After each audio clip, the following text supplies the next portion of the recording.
नमस्कार दोस्तों, आपका स्वागत है आपके अपने चैनल स्टडी वाइन्स ऑफिशियल पर। तो आज की इस वीडियो में हम हिस्ट्री का नेक्स्ट टॉपिक मौर्य वंश से पूर्व जो भारत पर विदेशी आक्रमण हुए थे उनके बारे में पढ़ेंगे। बहुत ही इम्पोर्टेंट टॉपिक है और बहुत से प्रश्न इस टॉपिक से बनते हैं। तो पहले हम पूरे टॉपिक को समझेंगे और लास्ट में प्रीवियस ईयर क्वेश्चन भी कवर करेंगे। तो पहले आप पूरी वीडियो को एंड तक देखें और लास्ट में प्रीवियस ईयर क्वेश्चन जरूर अटेम्प्ट करें। तो चलिए बिना देरी किए हुए वीडियो को शुरू करते हैं। तो चलिए वीडियो की शुरुआत करते हैं। तो इससे पिछली वीडियो में मैंने आपको बताया था मगध के उत्कर्ष वाली वीडियो में कि जो मगध महाजनपद था ये उस समय के 16 महाजनपदों में से सबसे शक्तिशाली महाजनपद था और मगध महाजनपद पर अलग अलग समय पर अलग अलग वंश ने शासन किया। तो उस समय मैंने आपको बताया था कि 7 राजवंशों ने इस पर शासन किया था। उसमें से मैंने 3 वंश आपको पढ़ा दिए। कौन कौन से? हर्यक वंश, शिशुनाग वंश और नंद वंश। ये तीनों मैंने आपको पिछली वीडियो में कवर करा दिए। अगर आपने वो वीडियो नहीं देखी तो प्लेलिस्ट में जाकर जरूर देख लेना। तो नंद वंश के बाद मगध महाजनपद पर किसका शासन हुआ? मौर्य वंश का। पर मौर्य वंश से पहले कुछ विदेशी आक्रमण देखने को मिले भारत पर। तो वही विदेशी आक्रमण आज हम देखेंगे। उसके बाद हम अगली वीडियो में मौर्य वंश के बारे में पढ़ेंगे। उससे पहले जो आक्रमण हुए जैसे कि सिकंदर ने आक्रमण किया तो आज हम देखेंगे। तो चलिए शुरू करते हैं। तो भारत के पूर्वी क्षेत्र में जो मगध है एक शक्तिशाली महाजनपद था और इसने अपने अगल बगल के छोटे राजाओं को हराकर भारत के पूर्वी क्षेत्र में तो राजनीतिक स्थिरता ला दी थी। मैंने आपको बताया ना पिछली वीडियो में कि जो मगध था इसने अपने अगल बगल के क्षेत्रों में आक्रमण करके उनको अपने साम्राज्य में मिला लिया था और पूर्वी क्षेत्र में देखा जाए तो एक प्रकार की राजनीतिक स्थिरता आ गई थी। पर जो भारत का पश्चिमोत्तर वाला क्षेत्र है यानी कि ये वाला क्षेत्र, यहाँ पर राजनीतिक स्थिरता नहीं थी और यहाँ पर छोटे छोटे राजाओं का शासक था जो कमजोर शासक थे, जिसके कारण विदेशी आक्रमणकारियों ने पश्चिमोत्तर क्षेत्र पर ही आक्रमण किया। और वैसे भी देखा जाए तो भारत के देखिए उत्तर में हिमालय है, वहां से तो कोई आक्रमण कर नहीं पाएगा। और नीचे की ओर देखें तो तीनों तरफ से भारत समुद्र से घिरा हुआ है और उस समय राजाओं के पास शक्तिशाली जल सेना तो होती नहीं थी। तो इस कारण जो भारत का ये वाला क्षेत्र है ना, पश्चिमोत्तर क्षेत्र, यहीं पर से विदेशी आक्रमण देखने को मिले हैं। क्योंकि जो भारत का पश्चिमोत्तर क्षेत्र था उस समय छोटे छोटे राजाओं का यहाँ पर शासन था और वो एक कमजोर शासक थे, जिस कारण विदेशी आक्रमणकारियों ने भारत के पश्चिमोत्तर क्षेत्र पर आक्रमण किया। तो किस किस ने आक्रमण किया था? तो 2 आक्रमण हुए थे, ईरानी आक्रमण और दूसरा है यूनानी आक्रमण। तो मौर्य वंश से पहले 2 आक्रमण हमें पढ़ने हैं, एक है ईरानी आक्रमण और दूसरा है यूनानी आक्रमण। तो सबसे पहले पढ़ते हैं ईरानी आक्रमण। तो भारत पर प्रथम विदेशी आक्रमण ईरान के हखमनी वंश के द्वारा किया गया था। वेरी वेरी इंपॉर्टेंट कि भारत पर पहला विदेशी आक्रमण किसके द्वारा किया गया था? तो ईरान के हखमनी वंश के द्वारा भारत पर सबसे पहला विदेशी आक्रमण किया गया था। याद रखिएगा ये विदेशी आक्रमण है। भारत के अंदर के राजा तो आपस में लड़ते रहते थे, पर जो पहला विदेशी आक्रमण हुआ था यह हखमनी वंश के द्वारा किया गया था। और हखमनी वंश का संस्थापक कौन था? साइरस द्वितीय था। इसी ने भारत पर पहली बार आक्रमण किया, परंतु जब इसने पहली बार भारत पर आक्रमण किया तो ये असफल रहा, मतलब कि सफल नहीं हो पाया। पर उसके बाद भारत पर आक्रमण करके प्रथम सफलता इसी वंश के शासक डेरियस प्रथम, जिसे दारा प्रथम भी कहा जाता है, डेरियस प्रथम को मिली थी। सबसे पहला हमला तो साइरस द्वितीय ने किया था जो कि हखमनी वंश का संस्थापक था, पर उसे सफलता नहीं मिल पाई। इसी वंश के शासक डेरियस प्रथम ने, जिसे दारा प्रथम कहते हैं, इसने जब भारत पर हमला किया तो इसको पहली सफलता मिली थी। याद रखेगा पहली सफलता मिली डेरियस प्रथम को, पर पहला आक्रमण किया था साइरस द्वितीय ने। उसके बाद देखते हैं कि डेरियस प्रथम ने सर्वप्रथम 516 ईसा पूर्व में जो ये वाला क्षेत्र है गांधार तथा कंबोज, इसको हराकर अपने साम्राज्य में मिला लिया था। मैंने 16 महाजनपद में आपको बताया था ना गांधार और कंबोज के बारे में। तो गांधार और कंबोज को डेरियस प्रथम ने यहाँ के राजाओं को हराकर इसे अपने साम्राज्य में मिला लिया। और भारत के पश्चिमोत्तर भाग को जीतने के बाद डेरियस प्रथम ने इसे ईरान का 20वां प्रांत बनाया। याद रखिएगा ईरान का 20वां प्रांत बना लिया। जो इसने क्षेत्र जीता था ना कंबोज और गांधार, तो इसे अपने साम्राज्य में मिला लिया और ईरान का 20वां प्रांत बना दिया। और इस क्षेत्र से 360 टैलेंट सोना, उस समय का मापदंड है कि 360 टैलेंट सोना इसे भेंट में मिलता था।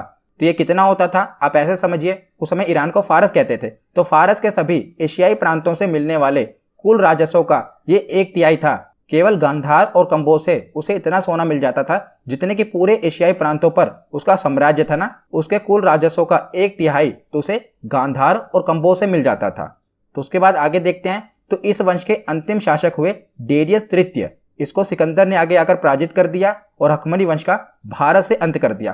तो जब सिकंदर विश्व विजेता बनने के लिए निकला तो उसने डेरियस तृतीय को हरा दिया, जिसके कारण क्या हुआ कि हकमनी वंश का जो भारत में था वो।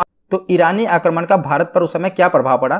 तो भारत और ईरान का संपर्क 200 सालों तक बना रहा उस समय, और ईरानी आक्रमण के फलस्वरूप व्यापार को बढ़ावा मिला। मतलब कि भारत का व्यापार ईरान से होने लगा तो भारत के व्यापार को बढ़ावा मिला था।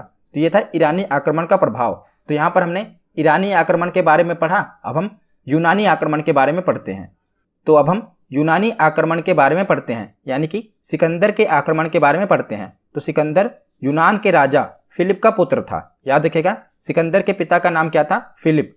और सिकंदर का मूल नाम क्या था? तो सिकंदर का मूल नाम था अलेक्जेंडर, और इसका जन्म मैसेडोनिया में 356 ईसा पूर्व में हुआ था। कई बार पूछा गया है कि सिकंदर का जन्म कहाँ पर हुआ था? तो मैसेडोनिया में हुआ था 356 ईसा पूर्व। और पिता की मृत्यु के पश्चात लगभग 20 वर्ष की आयु में सिकंदर को राजगद्दी पर बैठाया गया था। और सिकंदर के गुरु का क्या नाम था? तो सिकंदर के गुरु का नाम था अरस्तु, जिसे एरिस्टोटल कहते हैं। और सिकंदर की 3 पत्नियां थीं, पर इसकी सबसे प्रिय पत्नी थी रोक्साना। क्या नाम था? रोक्साना। और सिकंदर के घोड़े का नाम क्या था? तो बुसेफेलस। तो ये मैंने आपको सिकंदर के बारे में बताया, जो कि 1 लाइनर एग्जाम में पूछ लिया जाता है कि बताइए सिकंदर के गुरु का नाम क्या था, सिकंदर के घोड़े का नाम क्या था। तो ये आपको याद होना चाहिए, एक बार रिवीजन कर लीजिए क्योंकि इंपॉर्टेंट है। तो यूनान के राजा फिलिप का पुत्र था सिकंदर, और सिकंदर का मूल नाम अलेक्जेंडर था। इसका जन्म मैसेडोनिया 356 ईसा पूर्व हुआ था, और 20 वर्ष की आयु में इसे राजगद्दी मिल गई। इसके गुरु का नाम अरस्तु था, प्रिय पत्नी का नाम रोक्साना था, और घोड़े का नाम बुसेफेलस था। तो उसके बाद आगे देखते हैं कि सिकंदर ने जब भारत के पश्चिमोत्तर भाग से आक्रमण शुरू किया तो सबसे पहले तक्षशिला के राजा अंभिक ने सिकंदर की अधीनता स्वीकार कर ली। तो जो तक्षशिला का राजा था उस समय अंभिक, वो बहुत ही डरपोक राजा था, और उसने क्या किया कि युद्ध से बचने के लिए सिकंदर की अधीनता स्वीकार कर ली। मतलब कि उसने सिकंदर से युद्ध ही नहीं किया, उसकी अधीनता स्वीकार कर ली। और सिकंदर को उसने यहाँ तक की मदद भी की कि भारत पर कैसे आक्रमण करना है, उसके लिए उसने सिकंदर की मदद की। तो उसके बाद सिकंदर आगे बढ़ा और उसने पंजाब, जो कि उस समय झेलम तथा चिनाब 2 नदियों के बीच का क्षेत्र था, और वहां के राजा थे पोरस, तो उसने पोरस पर आक्रमण किया। इनका क्षेत्र कहां पर था? तो झेलम और चिनाब नदी के बीच का क्षेत्र था, पोरस का वहां पर राज्य था। तो इस युद्ध को झेलम को उस समय वितस्ता नदी कहा जाता था, और यूनानियों ने इसे हाइडेस्पीज का युद्ध कहा है। याद रखेगा, इस युद्ध को यूनानियों ने हाइडेस्पीज का युद्ध कहा है। तो कई बार एग्जाम में पूछा गया है कि हाइडेस्पीज का युद्ध किस किस के मध्य हुआ? तो पोरस और सिकंदर के मध्य हाइडेस्पीज का युद्ध हुआ। किस नदी के किनारे? झेलम नदी के किनारे। याद रखिएगा। तो उसके बाद देखते हैं, तो राजा पोरस ने सिकंदर के अपने राज्य पर आक्रमण करने पर उसका कड़ा प्रतिरोध किया। इन्होंने अंभिक की तरह उसकी अधीनता नहीं स्वीकारी, बल्कि इन्होंने कड़ा प्रतिरोध किया, और सिकंदर पोरस की बहादुरी से अत्यधिक प्रभावित हुआ तथा उसका राज्य वापस कर दिया। तो क्या हुआ? पोरस ने बहुत ही बहादुरी से सिकंदर की सेना का आक्रमण किया। पर बाद में क्या हुआ? तो जब सिकंदर के सैनिकों ने पोरस को बंदी बना लिया और पोरस को सिकंदर के आगे लेकर गए, तो सिकंदर ने पोरस से पूछा था कि बताओ मैं इस समय तुम्हारे साथ क्या करूं? तो पोरस ने उत्तर दिया था कि वही जो इस समय एक राजा को दूसरे राजा के साथ करना चाहिए। तो सिकंदर जो है वो पोरस की बहादुरी से बहुत ही प्रभावित हुआ, और उसने जो पोरस का राज्य लिया था ना वो वापस कर दिया। पर सिकंदर ने पोरस से कहा कि तुम्हें इसके बदले में मेरी मदद करनी पड़ेगी आगे, क्योंकि आगे मगध बहुत ही बड़ा साम्राज्य था, उसे जीतने के लिए तुम्हें मेरी मदद करनी पड़ेगी। पर वैसे भी पोरस को उस समय बंदी बना लिया गया था, पोरस अपना साम्राज्य हार गए थे, तो उसने कहा कि तुम्हें मेरी मदद करनी पड़ेगी। तो उसके बाद सिकंदर के सैनिक आगे व्यास नदी की ओर बढ़े, और इसी के साथ साथ कहानी का दूसरा हिस्सा भी चल रहा था। मैंने पिछली वीडियो में आपको बताया था कि जब सिकंदर भारत पर आक्रमण करने वाला था तब चाणक्य मगध गए थे सहायता के लिए, क्योंकि मगध उस समय सबसे शक्तिशाली महाजनपद था। पर जो मगध का राजा था धनानंद, वो बहुत ही क्रूर और अहंकारी राजा था। उसने चाणक्य का अपमान करके उन्हें मगध से बाहर निकलवा दिया था। तब चाणक्य शांत नहीं बैठे, उन्होंने अपनी चाणक्य नीति का फायदा उठाया, और उन्हें पता था कि जो यूनानी हैं ये बड़े ही अंधविश्वासी हैं, तो उन्होंने इसका फायदा उठाया और सिकंदर के सैनिकों में ये अफवाह फैला दी कि जो भारत है ये देवताओं की भूमि है, और जो भी इस व्यास नदी को पार करेगा उसकी मौत हो जाएगी।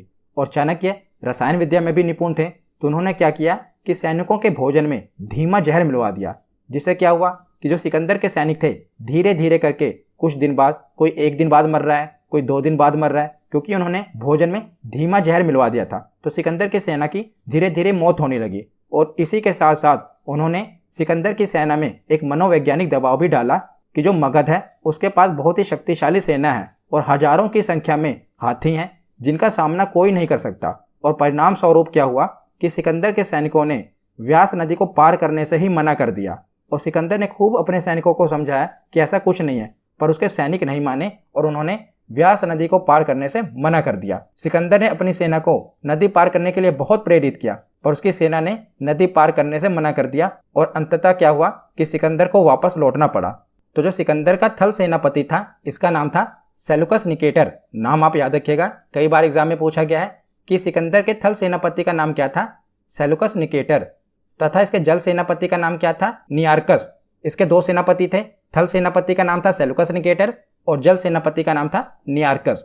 तो सिकंदर भारत में लगभग 19 महीने तक रहा था। याद रखिएगा कितने महीने तक, 19 महीने तक। और वापस लौटते समय रास्ते में 323 ईसा पूर्व बेबीलोन, जो कि वर्तमान में ईरान में है, यहाँ पर सिकंदर की मृत्यु हो गई थी। कहाँ पर, बेबीलोन में। तो आगे अब हम सिकंदर की सफलता के कुछ कारण देख लेते हैं कि भारत के पश्चिमोत्तर भाग में उसने आक्रमण किया और वहां उसने जीत भी लिया, पर आगे नहीं बढ़ पाया। पर उसके सफलता के कारण क्या थे, तो भारत में किसी एक सत्ता के केंद्रीकरण का अभाव सिकंदर की सफलता का एक प्रमुख कारण था। और जो सिकंदर की सेना थी ये शक्तिशाली थी और उसकी सेना में तेज तर्रार घोड़ों की भरमार थी। सिकंदर की सेना उनके घोड़ों के लिए जानी जाती थी और साथ ही आम्भिक जैसे देशद्रोहियों ने भी इसका सहयोग किया। यह भी इसकी एक सफलता का कारण था। तो ये तो कुछ इसके सफलता के कारण हो गए। अब हम देखते हैं कि सिकंदर के आक्रमण से भारत पर क्या प्रभाव पड़ा। तो सिकंदर के आक्रमण का सर्वाधिक महत्वपूर्ण परिणाम था कि भारत और यूनान के मध्य विभिन्न क्षेत्रों में सीधे संपर्क की स्थापना हो गई। और सिकंदर के आक्रमण से पूर्व जो छोटे मोटे भारतीय राज्य आपस में संघर्षरत थे उनमें पहली बार एकता के लक्षण दिखे। फलस्वरूप भारत में एकीकरण की प्रक्रिया को बल मिला और प्राचीन यूरोप को भारत के संपर्क में आने का अवसर मिला। उसके बाद है कि भारत में गांधार शैली का विकास भी यूनानी कला का ही परिणाम था और यूनानियों से मुद्रा निर्माण की कला भी उस समय भारतीयों ने सीखी थी। तो ये सिकंदर के आक्रमण से जो भारत पर प्रभाव हुए थे वो मैंने आपको बता दिए। तो यहाँ पर हमारा थ्योरी सेक्शन कंप्लीट होता है। अब हम प्रीवियस ईयर क्वेश्चन देखते हैं। तो पहला प्रश्न है कि भारत पर पहला विदेशी आक्रमण किस वंश के द्वारा किया गया था। तो भारत पर पहला विदेशी आक्रमण मैंने आपको बताया था हखमनी वंश के द्वारा किया गया था। तो ऑप्शन ए इसका सही जवाब होगा। अगला प्रश्न है कि सिकंदर के गुरु का क्या नाम था। तो सिकंदर के गुरु का नाम था अरस्तु। ऑप्शन बी इसका सही जवाब होगा। अगला प्रश्न है कि सिकंदर कितने समय तक भारत में रहा था। तो सिकंदर लगभग 19 महीने तक भारत में रहा था। ऑप्शन बी इसका सही जवाब होगा। अगला प्रश्न है कि हाइडेस ब्रिज का युद्ध कब हुआ था। तो हो सकता है मैंने आपको पीछे ना बताया हो, तो इसका सही जवाब है ऑप्शन ए 326 ईसा पूर्व हाइडेस ब्रिज का युद्ध हुआ था। किसके किसके मध्य हुआ था, तो सिकंदर और पोरस के मध्य हुआ था। अगला प्रश्न है कि पोरस का राज्य कौन कौन सी नदियों के मध्य फैला हुआ था। तो पोरस का राज्य झेलम और चिनाब नदियों के मध्य फैला हुआ था। ऑप्शन बी इसका सही जवाब है। अगला प्रश्न है कि सिकंदर के हमले के समय उत्तर भारत पर निम्नलिखित राजवंशों में से किस एक का शासन था। तो उस समय किसका शासन था, नंद वंश का शासन था। ऑप्शन ए इसका सही जवाब है, मैंने पिछली वीडियो में आपको बताया था। अगला प्रश्न है कि निम्नलिखित में से मगध का कौन सा राजा सिकंदर महान के समकालीन था। तो सिकंदर के समय मगध पर किसका शासन था, उस समय नंद वंश का शासन था। राजा कौन थे, धनानंद। ऑप्शन बी इसका सही जवाब होगा। अगला प्रश्न है कि सिकंदर की मृत्यु कहाँ हुई थी। तो सिकंदर की मृत्यु बेबीलोन, जो कि ईरान में है, वहां पर हुई थी। तो ऑप्शन ए इसका सही जवाब होगा। अगला प्रश्न है कि सिकंदर की सेना ने भारत में किस नदी को पार करने से मना कर दिया था। तो किस नदी को पार करने से मना कर दिया था, व्यास नदी को। ऑप्शन ए इसका सही जवाब है।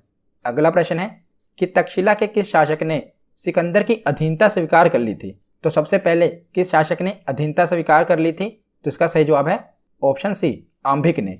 अगला प्रश्न है कि हाइडेस ब्रिज का युद्ध किनके बीच हुआ था। तो यह युद्ध सिकंदर और पोरस के मध्य हुआ था। ऑप्शन ए इसका सही जवाब होगा। आज का आखिरी प्रश्न है कि किस नदी के तट पर सिकंदर और पोरस का युद्ध हुआ था। तो कौन सी नदी थी जिसके तट पर हाइडेस ब्रिज का युद्ध हुआ था, तो ये झेलम नदी थी। ऑप्शन सी इसका सही जवाब होगा। जो व्यास नदी है इसको सिकंदर की सेना ने पार करने से मना कर दिया था, पर जो युद्ध हुआ था वो झेलम नदी के किनारे हुआ था। ऑप्शन सी इसका सही जवाब है। तो आज की ये वीडियो यहीं पर ख़त्म होती है। कैसी लगी ये वीडियो कमेंट सेक्शन में ज़रूर बताना।